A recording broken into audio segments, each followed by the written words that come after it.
Bismillah, alhamdulillah, la haula wa la quwata illa billah. Allahumma sholli wa sallim ala sayyidina Muhammad wa ala alihi wa sahbihi ajmain. Qala al-mu'allif rahimahullahu ta'ala wa nafa'ana bihi wa bi ulumi fid dharain amin. Al hadisu asalisu utawi hadis kang kaping telu. Hadis yang nomor 3 di dalam kitab Al-Mawaid Al-Usfuriyah. An Anas bin Malik, hadis keceritakan saking Anas bin Malik radhiyallahu anhu qala Rasulullah sallallahu alaihi wasallam, innallaha ta'ala setuhune Gusti Allah taala iku yanduru ningali sapa Gusti Allah ila wajhi syaikhi maring wajahe syekh niku wong sing tuwa, sabahan ing dalam waktu isuk wa masaan lan ing dalam waktu sore, wa yakulu lan ngendika sapa Gusti Allah, ya abdi he kawula ingsun, kot kabura temen wis tuwa apa sinuka umur sira, waraka lan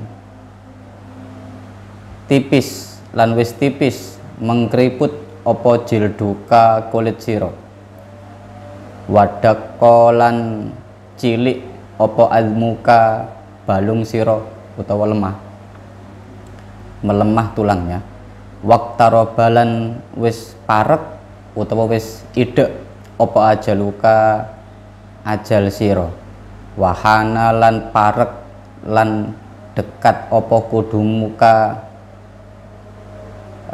sowan sira ilaya maring ingsun, fastahi mongko isino sira mini saking ingsun, fa'ana mongko utawi ingsun Gusti Allah iku astahi isin sapa ingsun min saibatika saking rambut putih sira, isin lapo an uadzibaka ing yento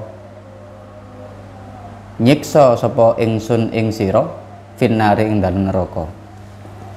Hadis yang ketiga ini menceritakan tentang hadis dari Anas bin Malik bahwasanya Rasulullah SAW itu bersabda, sesungguhnya Allah itu melihat kepada wajah syekh, wajah orang yang sudah tua. Orang yang sudah tua itu yang bagaimana? Indikasinya orang itu sudah beruban. Yang dijelaskan dalam kitab ini, sesungguhnya Allah itu melihat kepada wajah syekh pagi dan sore, dan Allah ngendikan, hei hambaku, umurmu wis akeh, kulitmu wis keriput, dan tulang-tulangmu wis mulai rapuh, dan wis cedek opo mongsomu, opo ajalmu, lan wis idek waktumu ngadep maring aku. Mongko isino awakmu, isino teko aku, wong aku iki isin krana ubanmu. Isin lapo? Isin nyiksa awakmu mengko ning neraka. Jadi diceritakan di sebuah hadis, wa hukiya anna aliyan, diceritakake saking Sayyidina Ali radhiyallahu anhu kana yadhabu ilal jamaati. Sayyidina Ali niku badhe berangkat salat jamaah li sholatil fajri, krana salat fajar, kate salat subuh, musri'an hale cepet-cepet, falakiya mongko ketemu sapa Sayyidina Ali saykhon ing wong tuwa fitoriki ing dalem dalan, yamsi hale melampah sapa syekh kudamahu ing ngarepe Sayyidina Ali ala sakinate ing atase anteng wal waqori lan tenang, fisil kitoriki ing dalem tengah dalan, wa ma marolan ora melampah sapa aliun Sayyidina Ali radhiyallahu an takriman krana mulyaake lahu maring syekh, wa ta'dziman lan ngagungake li syaibatihi maring rambut putihne syekh, hatta hana waktu tulu isyamsi, sehingga telah dekat waktu terbitnya matahari. Falamma dana mongko nalikane wis parek apa asyaihu sapa asyaihu wong tuwa iku mang ila babil masjid maring lawangi masjid, falam yadkhulil masjidah, dan orang itu tidak masuk masjid. Fa'ali mongko ngerti sapa Aliun Sayyidina Ali radhiyallahu annahu kana minan nasara. Dia Sayyidina Ali tahu bahwasanya orang itu orang Nasrani.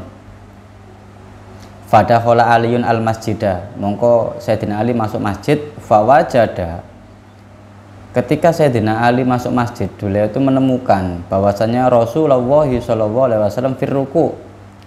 Waktu Sayyidina Ali masuk masjid, beliau menemukan Rasulullah itu dalam kondisi beliau ruku. Fatawala lan dawaake sapa Kanjeng Nabi ar-ruku'a ing ruku miqdar ruku'a ini ing sekira-kirane 2 ruku. Hatta adrakahu Aliun, sehingga Sayyidina Ali itu mengetahui atau menangi sholat jamaah bersama Rasulullah, tidak sampai masbuk.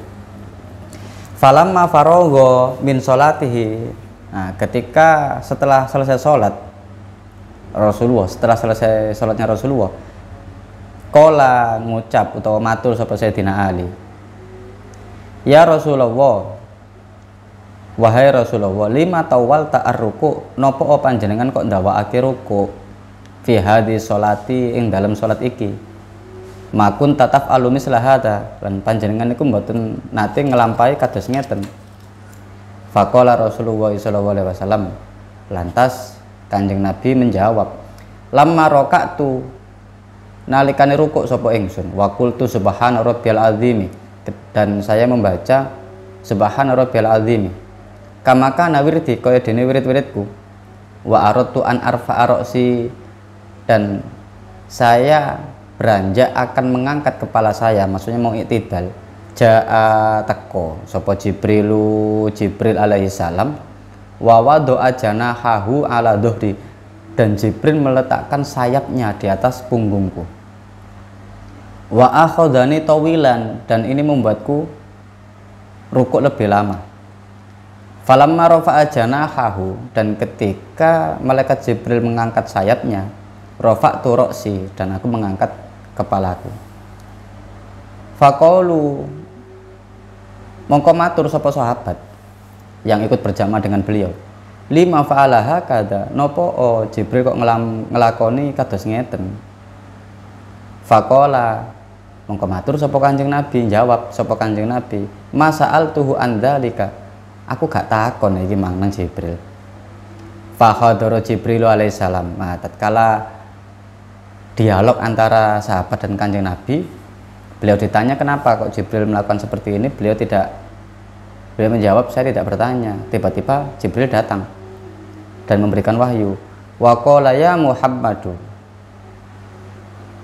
wahai Nabi Muhammad, inna aliyan, sedune Sayyidina Ali, kana yastajilu lil jamaati, Sayyidina Ali ku wis cepet-cepet berangkat sholat jamaah.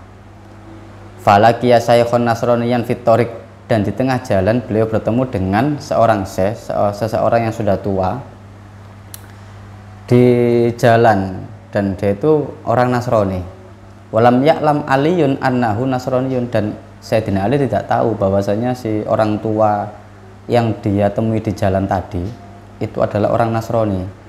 Wa akramahu li ajli saibatihi, dan Sayyidina Ali memuliakannya karena li syaibati, karena ubannya, karena beliau itu sudah tua. Wa ma taqaddama anhu, dan tidak mendahuluinya. Wa hifdzi haqqihi, dan menjaga hak-haknya. Apa hak-haknya?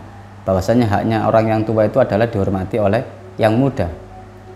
Fa amaroni Allahu taala an akhudaka fir ruku'i, kemudian Allah memerintahkanku untuk memegangimu, untuk menahanmu ketika ruku, hatta yudrika aliyun sholat al-fajri, sehingga Sayyidina Ali ini menangi sholat fajar berjamaah dengan Rasulullah.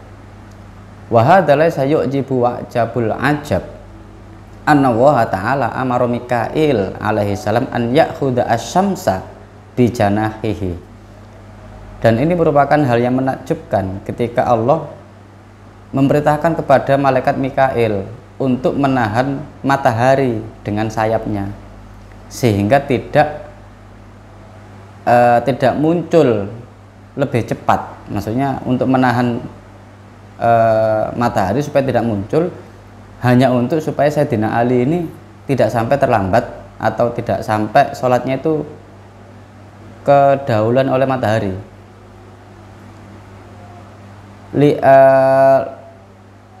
An ya'khudha asyamsa bi janahi hatta la tatlu asyamsu tawilan li ajli aliyin radhiyallahu anhu. Wa qala hadhihi darajatu bi hurmati syekh. Nah, ini adalah kemuliaan karena Sayyidina Ali ini menghormati seseorang yang tua. Bi hurmati syekh alfani kang rusa awake ma'annahu kana nasraniyan, walaupun orang tua itu adalah Nasrani. Cerita ini ketika Sayyidina Ali itu mau berangkat sholat jamaah subuh, beliau bergegas bercepat-cepat untuk sholat subuh. Ternyata di tengah jalan itu beliau bertemu dengan orang tua yang berjalan sangat tenang, anteng, karena sudah tua sehingga jalan itu pelan-pelan. Nah, Sayyidina Ali saking takzimnya, saking memuliakan orang tua, beliau tidak lantas mendahului, tidak, tapi anteng aja di jalan sampai Sayyidina Ali ini sampai di masjid bersama dengan orang tua itu. Tatkala orang tua itu sampai di masjid, beliau hanya berhenti di pintu masjid dan tidak masuk ke dalam, sehingga Sayyidina Ali, oh ternyata mbah ini adalah orang Nasrani, bukan orang Muslim. Lah, ketika Sayyidina Ali masuk masjid, itu beliau melihat Rasulullah dalam kondisi masih rukuk, jadi kan masih boleh. Lantas Sayyidina Ali ikut langsung gabung sholat dan beliau tidak masbuk sampai sholat itu selesai. Ketika sudah selesai, sahabat ini bertanya kepada Rasulullah, kenapa tadi kok rukuknya itu lama, tidak seperti biasanya. Kira-kira 2 kali rukuk lah lamanya Rasulullah, tidak seperti biasanya. Ketika itu Rasulullah menjawab, ketika tadi saya mau iktidal, Jibril datang kepadaku dan mengepiahkan sayapnya di atas punggungku sehingga aku tidak bisa berdiri. Nah, ketika Jibril melepaskan sayapnya, aku baru bisa berdiri untuk iktidal. Nah, terus para sahabat bertanya, loh kenapa seperti itu? Lah, jawabnya Rasulullah, saya tadi tidak bertanya kepada Jibril. Nah, ketika itu Jibril datang dan menjelaskan. Dengan rentetan Sayyidina Ali yang seperti tadi itu, malaikat Jibril mengatakan, ini merupakan kemuliaan, ini merupakan suatu kehormatan karena Ali menghormati orang tua, walaupun orang tua itu adalah bukan Muslim, beliau ini non Muslim, tapi karena ikromnya, karena takdimnya kepada orang yang sudah beruban, kepada orang yang tua dan menjaga hak-haknya, maka Allah menurunkanku, menyuruhku untuk menahan rukukmu supaya lebih lama, sehingga Sayyidina Ali ini bisa menangis sholat berjamaah dengan Rasulullah.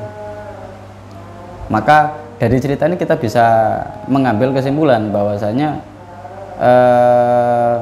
orang tua, orang yang sudah berumur, apalagi sudah beruban, itu harus kita hormati. Kita yang masih muda itu harus menghormati yang tua apapun itu. Jadi tidak ada dalil yang memperbolehkan menentang atau berkata kasar atau melawan orang yang sudah berumur, apalagi yang di atas kita. Ini bagian dari etika, bagian dari akhlak. Ketika kita sudah menjaga hak-hak orang yang tua, orang yang mbah begitu, maka kita akan mendapat kemuliaan sebagaimana kemuliaan yang didapat oleh Sayyidina Ali radhiyallahu anhu. Hikayatun ukhra, ada cerita lain. Lama korubat wafatu Ustadz Abi Mansur Al-Maturidi, ketika telah dekat wafatnya gurunya Abi Mansur Al-Maturidi rahimahullah. Abi Mansur Al-Maturidi ini terkenal dengan aliran Maturidiyah. Wa kana yauma idzin ibna samani nasanatan. Ketika itu gurunya Abu Mansur Maturidi ini berusia 80 tahun. Fa maradu asyaihu, kemudian sakit. Gurunya Abu Mansur Al-Maturidi ini sakit.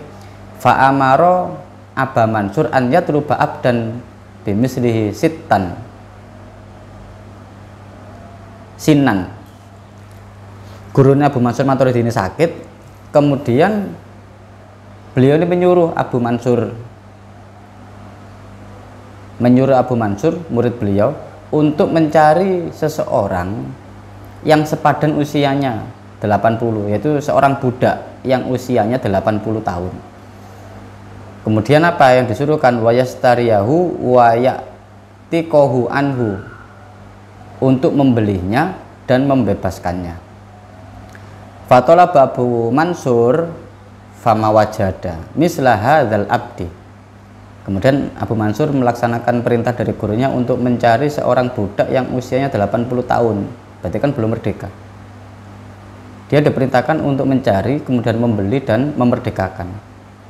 Ketika Abu Mansur ini mencari fama wajada, beliau tidak menemukan yang seperti ini, maksudnya budak yang sampai usia 80 tahun tidak menemukan, karena rata-rata usia budak nggak sampai 80 itu sudah dibebaskan, sudah dimerdekakan. Faqalu, mongko padha ngucap sapa nas, kaifata jitu abdan ibna samanina sanatan wa huwa yabki ala rikki walam yu'tak. Orang-orang mengatakan kepada Abu Mansur mencari seorang budak yang usia 80 tahun belum dimerdekakan, bertanya ke sana ke sini, kemudian tidak menemukan. Dan orang-orang berkata kepada Abu Mansur, gimana kamu mau menemukan seorang budak yang usianya 80 tahun dan belum dimerdekakan? Faraja Abu Mansur rahimahullahu ila ustadihi fa akhbarahu an maqalatin nas. Kemudian Abu Mansur pulang kepada gurunya dan memberitahu bahwasanya tidak ada budak yang seusia 80 tahun dan belum dimerdekakan. Falamma sami'al al-ustadzu hadhil maqalata. Ketika gurunya Abu Mansur ini mendengarkan informasi ini, berita ini bahwasanya tidak ada budak yang sampai usia 80 tahun belum dimerdekakan, wa do'a ra'sahu ala turab. Beliau ini mendekatkan kepalanya di atas tanah, sujud. Wa naja rabbau, dan bermunajat kepada Tuhannya. Wa qala, dan berkata gurunya Abu Mansur tadi, ilahi innal makhluqa wala yahtamilu karamuhu idza balagha abdu samanina sanatan bi an yabqa ala riki bal ya'tikuhu fa ana balatu samanina sanatan fa kaifala ta'tikuni minan nari wa anta karimun jawadun azimun ghafurun syakur. Ketika gurunya saya Abu Mansur Maturidi ini sujud, beliau mengucap, duh Gusti kula, sesungguhnya makhluk panjenengan, sesungguhnya makhluk walayah tamilu karamuhu, lan boten ketengguk apa karamuhu kemuliaane idza balagu abdu samanina sanatan, ketika sudah sampai usianya budak ini 80 tahun, bi an yabqa ala riki, dan budak yang 80 tahun itu masih tersisa dalam perbudakan, maksudnya masih statusnya masih budak dalam usia 80 tahun. Bal ya'tikuhu, balik merdeka sapa abad. Jadi sebelum 80 itu sudah dimerdekakan. Fa'ana balagtu samanina sanatan. Nah, kula niki Gusti, umur kula niki 80 tahun. Fakai fala taktikuni, layak napa jenengan boten mbebasaken kula minanari saking neraka. Wa anta karimun jawadun azimun ghafurun syakur. Lah panjenengan iki Gusti kang zat kang mulya, tur zat kang luman, kang agung, kang maha ngepura, kang disyukuri. Nah, ini pujiannya gurunya saya Abu Mansur Al-Maturidi kepada Gusti Allah. Fa'a tako, mongko bebasaken hu ing gurune Syekh Abu Mansur Maturidi sapa Allah Gusti Allah bi husni munajatihi kelawan apike munajate gurune Syekh Abu Mansur Maturidi. Ini cerita yang kedua ini dari Syekh Abu Mansur Maturidi ketika gurunya usia 80 tahun dan jatuh sakit, sehingga gurunya Syekh Abu Mansur Maturidi ini menyuruh kepada muridnya Abu Mansur Maturidi untuk mencari seorang budak yang usianya 80 tahun belum dimerdekakan. Ketika Syekh Abu Mansur Maturidi ini keliling ke sana kemari untuk mencari apa yang diberitakan oleh gurunya, dia tidak menemukan. Bertanya ke siapapun, tidak menemukan budak yang sampai usia 80 tahun. Sehingga orang-orang itu mengatakan nggak mungkin sampai temukan seorang budak yang sampai usia 80 tahun. Wong mereka itu belum 80 sudah, nggak sampai 80 sudah dimerdekakan. Kemudian Abu Mansur Maturidi ini kembali ke gurunya dan mengatakan, "Mboten wonten guru budak sing usiane 80 tahun iki." Karena sebelum 80 mereka sudah dibebaskan. Nah, setelah itu gurunya langsung sujud bermunajat kepada Allah dengan mengatakan yang tadi itu, "Ya Allah, budak mawon mboten sampai 80 pun dibebasaken. Lah kula niki umur kula pun 80 tahun. Mosok panjenengan mboten bebasaken kula saking neraka. Padahal panjenengan niku zat kang mulya, kang loman, kang agung, kang maha welas asih, maha pengampun dan kang den syukuri." Dengan munajat yang baik ini maka Allah mengabulkan, Allah membebaskan gurunya Syekh Abu Mansur Al-Maturidi dari neraka. Nah, ini merupakan doa, merupakan penebusan doa kepada Allah dengan doa yang baik. Ini merupakan fadilatus syekh, keutamaan wong tua.